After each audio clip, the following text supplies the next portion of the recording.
Hello, everyone, and welcome back to Oscar's Cozy Corner, your coziest little escape for all things Disney Dreamlight Valley. So, the Summer Sizzle event is officially here, or as it was previously called last year, the End of Summer event. But clearly, someone at Gameloft wanted a bit more pizzazz this time around. I don't blame them because the End of Summer event wasn't really all that catchy, and they do love a little bit of alliteration now, especially with things like the Cheshire Chaos event, etc., etc.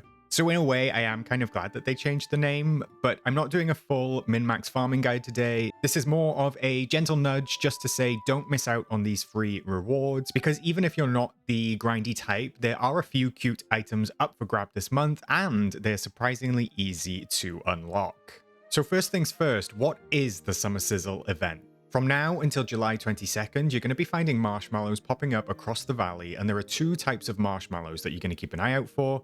The first is blue marshmallows, so you're going to see those foraged on the ground in most biomes: the plaza, the meadow, the beach, the forest, the glade. There's no change from last year, and you're not actually going to find them in the Forgotten Lands or the Frosted Heights, so don't bother checking up there. And the second type is pink marshmallows, which grow on 3 bushes in the plaza. These respawn every 30 minutes, so those are not too hard to farm whatsoever, and you can move the bushes around, so you can put them right next to your house, so as soon as you log in every day, you can go ahead and collect them immediately. So in terms of the marshmallows, you can cook with them, you can craft some summery furniture, and there's a couple of Dreamlight tasks for exclusive rewards. So that is the general gist of it. So let's actually talk about those rewards. Now, there are 2 Dreamlight duties that tie into this event, and they are both super easy. The first is share some sweetness, and you are simply going to gift 25 roasted marshmallows to any villagers. And the reward for this is a birding top, which is kind of giving like scout leader energy. And then the second is savor some sweetness. So for that one, you're going to eat 25 s'mores yourself.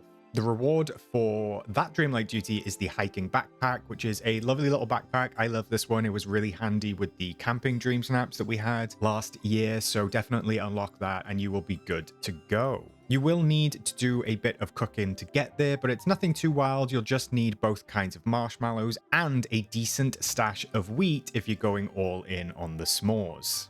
I'm not going to lie, when you have to eat 25 s'mores yourself, it is giving force feeding energy, but I'm glad that it's not in real life because I would have a poorly tummy. Now, there are also some craftables available with this event. You can either choose to do the Dreamlight duties first, or you can do the craftables first. Whichever way round, you are going to need those marshmallows and you are going to need those cooked recipes. The bonfire pit is a lovely little item, but it is also a villager gathering tool. For that one, you are going to need 15 roasted marshmallows, a bunch of hardwood, a bunch of stone, and some coal ore.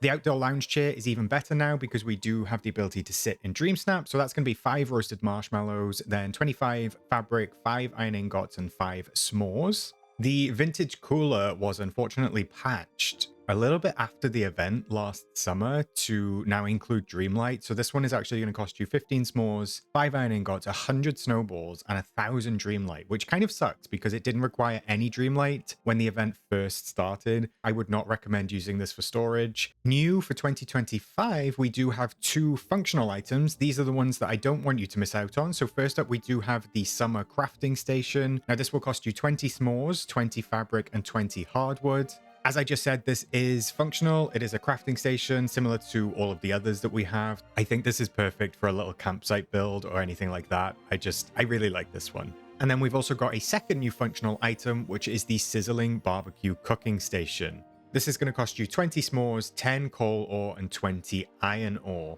Actually, this one is a little bit more reasonable because it doesn't require iron ingots, just the iron ore itself, which is a nice touch. And again, this is functional, so you are able to cook with this just like you would at any stove or any of the cooking stations that we have gotten previously. Now, I did say to myself that this wasn't going to be a full guide, but I do have a couple of cozy tips if you are collecting marshmallows casually.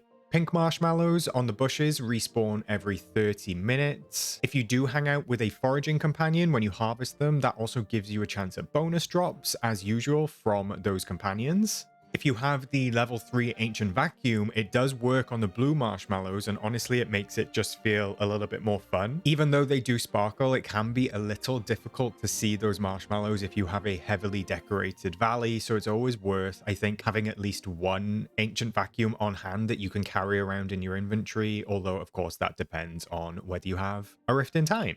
And just in case you're wondering, these ingredients don't actually get added to the ingredients collection. So don't panic if you can't find them later. You will just have to store them in a chest or keep them in your backpack to have access to them. And that's it. Low stress, marshmallowy goodness. So that is it, my friends. Everything that you need to know to grab these free Summer Sizzle rewards without needing a spreadsheet or a 12-step resource. Honestly, I do think that this is a nice little event. I know that we have a little bit of event fatigue nowadays with all of the events that we get every update, but I think this is small, it's sweet, it's not too grindy, and the rewards are pretty cute as well. So let me know in the comments if you're planning to craft the full furniture set if you haven't already, or let me know how you feel about the new event rewards for 2025, those 2 functional items. If you spot anything else unusual during the event, pop it down below. I always love hearing what you lot discover. Thanks for watching, and I will see you next time for whatever's next in the valley, and hopefully it's something less sticky than marshmallows.